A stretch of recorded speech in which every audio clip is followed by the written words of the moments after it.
Praise the lord. యేసుక్రీస్తు ప్రభువారి ప్రశస్తమైన నామంలో మీకు శుభాలు వందనాలు తెలియజేసుకుంటున్నాం.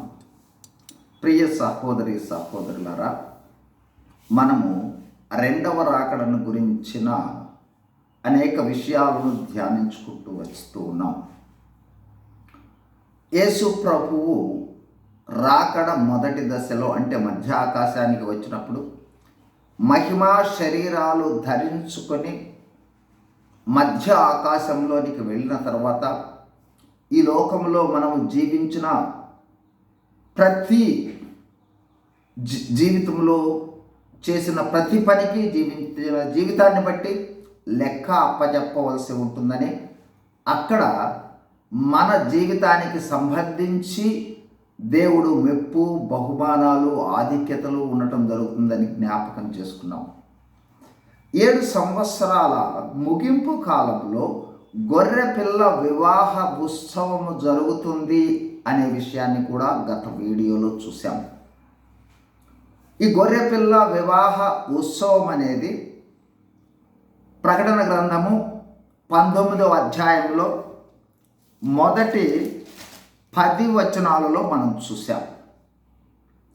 గొర్రెపిల్ల వివాహ ఉత్సవములో విశ్వాసులమైన మనమందరము, అంటే సంఘములో ఉన్న మనమందరము, సంఘము వధువు కాబట్టి వివాహ వధువులో ఉంటాం. మనం వివాహ వధువులుగా ఉంటాం కాబట్టి అక్కడికి పిలువబడ్డ వాళ్ళు కాదు మనము, అందులో పిలువబడటానికి కారణమైన వాళ్ళము. సంఘము అంటే ఆయన వధువు, అందులో మనం అంతర్భాగాలుగా ఉంటామని జ్ఞాపకం చేసుకున్నాం గత వీడియోలో.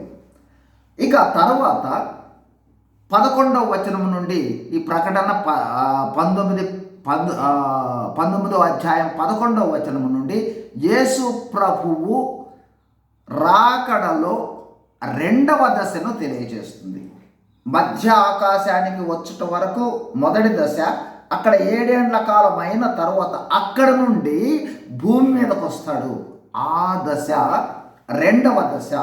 దీనినే ఇంగ్లీష్లో చెప్పినట్లయితే సెకండ్ కమింగ్ అంటారు దీన్ని. అయితే ఇంగ్లీష్లో ఆ మధ్య ఆకాశానికి వచ్చేదాన్ని ర్యాప్చర్ అంటారు.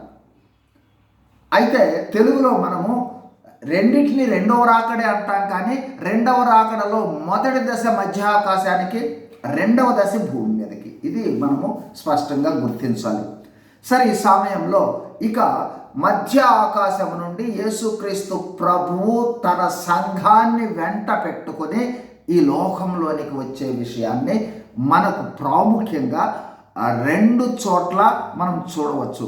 ఒకటి ప్రకటన గ్రంథంలో చూడవచ్చు, అట్లాగే జకర్యా గ్రంథం 14వ అధ్యాయంలో కూడా చూడవచ్చు. సరే, క్లుప్తంగా జ్ఞాపకం చేసుకుందాం. చదువుతాను చూడండి 11 నుంచి. మరియు పరలోకము తెరవబడి ఉన్నట్టు చూచితిని, అప్పుడు ఇదిగో తెల్లని గుర్రం ఒకటి కనపడెను. దాని మీద కూర్చుండి ఉన్నవాడు నమ్మకమైన వాడును, సత్యవంతుడును అను నామం గలవాడును.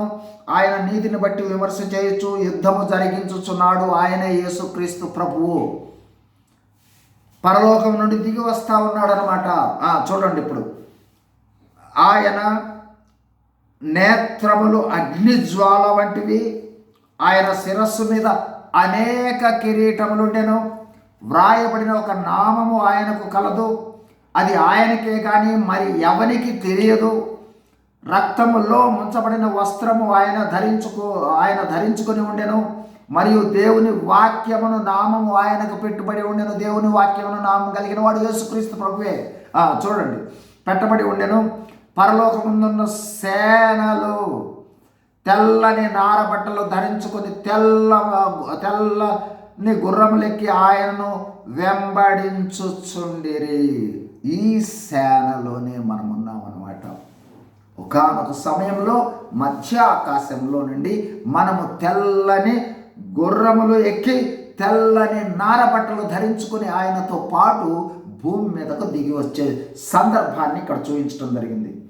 అయితే యేసుక్రీస్తు ప్రభు ఎట్లా ఉన్నాడో చూద్దాం. జనములను కొట్టుటకై ఆయన నోటి నుండి వాడిగల ఖడ్గము బయలు బయలు వెడల్చున్నది. ఆయన ఇనుప దండముతో వారిని ఏలును. ఆయనే సర్వాధ్యకు దేవుని తీక్ష్ణమైన ఉగ్రతను మద్యపుతో త్రొక్కును. రాజును ప్రభువులకు ప్రభువును అని నామము ఆయన వస్త్రం మీదను తొడల మీదను వ్రాయబడి ఉండెను. ఈ వాక్యాన్ని మనం గమనించినట్లయితే మనకు అర్థమయ్యేది ఏంటంటే, ఆయన నోటిలో నుండి వాడిగల ఖడ్గము బయటకు వస్తూ ఉంది యుద్ధము చేయటానికి. ఆ తర్వాత యుద్ధం జరగబోతా ఉందన్నమాట. యుద్ధం చేయటానికి వస్తూ ఉన్నాడు. నోటి నుండి ఒక ఖడ్గం ఉంది. అయితే యుద్ధానికి సిద్ధపడతారు, కానీ అది ఏకపక్ష యుద్ధమే. ఆ యుద్ధం ఎవరితో జరగబోతా ఉంది, ఆ యుద్ధాన్ని గురించి ఇక్కడ ఏం చెప్పబోతా ఉన్నారు చూసినట్లయితే చూడండి. ఇప్పుడు ఒక దూత ప్రకటిస్తూ ఉంది. ఇంతకు పూర్వం మనం చూసాం గొర్రెపిల్ల వివాహ విందును చూసాం. ఇక్కడ మరో విందును గురించి చెప్పబోతా ఉన్నాడు. చూడండి 17వ వచనం. మరి ఒక దూత సూర్యబింబలో నిలిచి ఉన్నట్టు చూచిని అతను గొప్ప శబ్దముతో ఆర్భటించి, విందు జరుగుతూ ఉంది, రమ్మని ఆర్భటిస్తూ ఉన్నాడు దూత. చూడండి చివరి భాగం చదువుతాను నేను, 18 చివరి భాగం. దేవుని గొప్ప విందుకు కూడి రండని ఆకాశం మధ్యమందు ఎగురుచున్న సమస్త పక్షులను పిలుచును. అక్కడ జరగబోతూ ఉన్న విందు పక్షులకి, సమస్త పక్షులకి.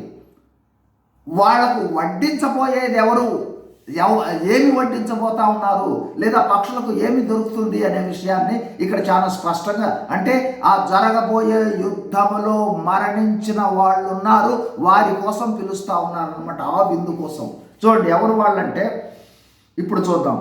సూర్యబింబంలో నుండి నిలిచి గొప్ప శబ్దముతో ఆర్భటించి రండి, రాజుల మాంసమును, సహస్రాధిపతుల మాంసమును, బలిష్ఠుల మాంసమును, గుర్రముల మాంసమును, వాటి మీద కూర్చుండు వారి మాంసమును, స్వతంత్రులదేమి, దాసులదేమి, కొద్దివారిదేమి, గొప్పవారిదేమి, అందరి యొక్క మాంసం తినుటకై దేవుని గొప్ప విందుకు కూడి రండని ఆకాశ మధ్యము నుండి మధ్యము ఎగురుచున్న సమస్త పక్షులను పిలిచారు.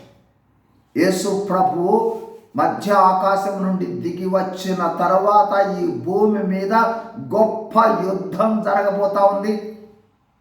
ఆ యుద్ధం చేసేది యేసుక్రీస్తు ప్రభువే. ఆయన నోటి నుండి వచ్చే ఆయన నోటి నుండి వచ్చే ఖడ్గము ద్వారా యుద్ధం చేస్తాడు. ఏకపక్ష యుద్ధము. దానిలో వీళ్ళందరూ రాజులు, గొప్పవాళ్ళు, బలహీనులు, గుర్రాలు వీళ్ళందరూ చనిపోతారు. ఆ మాంసాన్ని తినడం రమ్మని దూత పక్షులకు ప్రకటన చేస్తా ఉంది. చూడండి ఆ తర్వాత వచనం కూడా మనం చదువుకున్నట్లయితే, మరియు ఆ గుర్రం మీద కూర్చున్న వారితోనూ ఆయన సేనతోనూ యుద్ధం చేయుటకై ఆ క్రూరమగును భూరాజులను వారి సేనలను కూడి ఉండగా చూచి తిని. యోహాన్ భక్తుడు అంటున్నాడు, యుద్ధం కోసం సిద్ధమైన వాళ్ళని చూశాను నేను. ఎవరు ఆ యుద్ధానికంటే క్రూర మృగమును భూరాజులను. ఎవరు యుద్ధానికి సిద్ధపడతావు? క్రూర మృగము అంటే అంత్యక్రీస్తు. అంత్యక్రీస్తు ఆ యుద్ధానికి పోగు చేసేవాళ్ళు ఎవరంటే అంత్యక్రీస్తు, అబద్ధపు ప్రవక్త, రానయ్యున్న యేసుక్రీస్తు ప్రభువుతో యుద్ధం చేయడానికి అనేకులను సమకూర్చడం జరుగుతుంది. ఆ సమయంలో చూడండి, ఇప్పుడు క్రూర భూరాజులను వారి సేనలు కూడి చూస్తేనే అప్పుడు ఆ మృగమును దాని ఎదుట సూచక్రియలు చేసి దాని ముద్రలు వేయించుకున్న వారిని, అంటే ఆ ముద్రలు, అంత్యక్రీస్తు ముద్రలు వేయించుకున్న వారిని, ఆ మృగపు ప్రతిమకు నమస్కరించిన వారిని, మోసపరచిన ఆ అబద్ధ ప్రవక్తయు పట్టుబడి వారిద్దరూ అగ్నిగుండంలో మండు గుండములో ప్రాణముతోనే వేయబడి కడమ వారు గుర్రం మీద కూర్చున్న వారి నోటి నుండి వచ్చిన ఖడ్గము చేత వధింపబడి వారి మాంసం పక్షులన్నీ కడుపార తినెను. యేసు ప్రభువు భూమి మీదకు వచ్చిన తర్వాత అంత్యక్రీస్తును, అబద్ధపు ప్రవక్తను తీసుకుని వెళ్ళి అగ్నిగుండంలో వేస్తాడు. ఇక నిరంతరము అగ్నిగుండంలో ఉంటారు వాళ్ళు. ఇక తర్వాత యుద్ధానికి కూడి వచ్చిన రాజులు, లేదా ఆ ముద్ర వేయించుకున్న వాళ్ళు, లేదా ఆ ప్రతిమకు నమస్కారం చేసిన వాళ్ళు ఉన్నారు కదా యుద్ధానికి, వాళ్ళందరినీ యేసుక్రీస్తు ప్రభు తన నోటి నుండి బయలు వెడలిన ఖడ్గము ద్వారా అందరినీ చంపేసేస్తాడు. అంటే అబద్ధపు ప్రవక్త అంత్యక్రీస్తును అనుసరించిన వాళ్ళు అన్నమాట వీరు. వారిని అందరినీ చంపేస్తారు. చూడండి, పక్షులు కడుపారా తిన్నాయి. అది మరో విందు. ఇక్కడ 2 విందులు ఈ అధ్యాయంలో మనకు కనిపిస్తాయి. ఆ భూమి మీదకు వచ్చిన తరువాత, అంటే యుద్ధము చేసి భూమి మీదకి ఎక్కడికి వస్తాడు ఇప్పుడు చూద్దాం. ఎక్కడికి వస్తాడు? జకర్యా గ్రంథము 14వ అధ్యాయం. ఆ దినమున యెరూషలేము ఎదుట తూర్పు తట్టునున్న ఒలీవ కొండ మీద ఆయన పాదములుంచగా, ఒలీవ కొండ తూర్పు తట్టునకును పడమట తట్టునకును నడిమికి విడిపోయి, సగము కొండ ఉత్తరపు తట్టునకును సగము కొండ దక్షిణ తట్టునకును జరుగును. గనుక విశాలమైన లోయ ఒకటి ఏర్పడును. ఆయన పాదం పెట్టంగానే విశాలమైన లోయ ఏర్పడుతుంది. చూడండి, లోయ ఏర్పడును. కొండల మధ్య కనపడు లోయ ఆజీలు వరకు సాగగా, మీరు ఆ కొండ లోయలోనికి పారిపోవుదురు.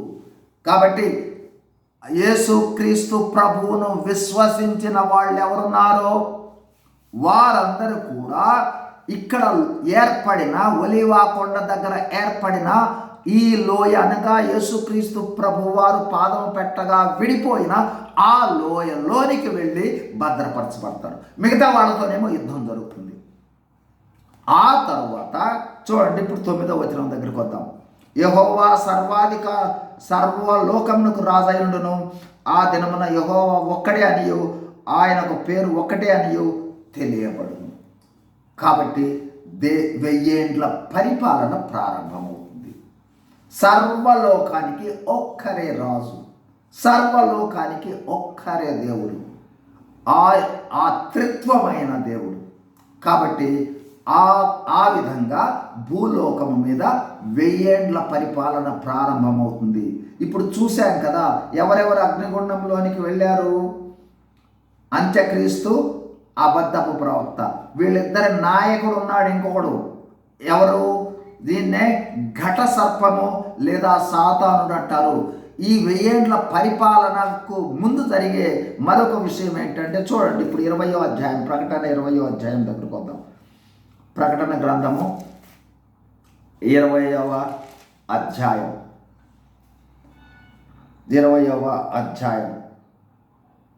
22వ వచనం. అతడు ఆ ఆది సర్పమును అనగా అపవాదియు సాతానును అను ఆ ఘట సర్పమును పట్టుకొని 1000 సంవత్సరములు వానిని బంధించి అగాధములో పడవేసి. అంటే 1000 ఏండ్ల పాలనకు ముందు జరిగేది ఏంటంటే, వాళ్ళిద్దరినేమో అంటే అంత్యక్రీస్తు అబద్ధ ప్రవక్తలేమో అగ్నిగుండంలోనికి వెళ్తారు. తర్వాత ఈ ఘట సర్పము సాతానుడేమో బంధించబడతాడు. ఎవరు బంధిస్తారు? దేవదూత బంధిస్తారు. 1వ అధ్యాయం 1వ వచనంలో మనం చూడొచ్చు. 21లో బంధించి 1000 ఏండ్లు బంధించబడి సాతానుడు ఉంటాడు. సాతానుడు లేని 1000 ఏండ్ల పరిపాలన ఈ లోకంలో కొనసాగుతుంది. ఇప్పుడు ఒక్క విషయం జ్ఞాపకం చేస్తాను. ఇక్కడ జరిగిన యుద్ధాన్ని హర్మెగెద్దోన్ యుద్ధం అంటారు. ఎక్కడ జరిగిన యుద్ధం? భూమి మీద అంత్యక్రీస్తు, అబద్ధపు ప్రవక్త, అట్లాగే వాళ్ళ అనుచరులతో జరిగిన యుద్ధాన్ని హర్మెగెద్దోన్ యుద్ధం అంటారు. అది ఒక ప్లేస్. ఆ విషయమే చూడండి, ఇప్పుడు నేను చూపిస్తాను. ప్రకటన 16:15 వచనం.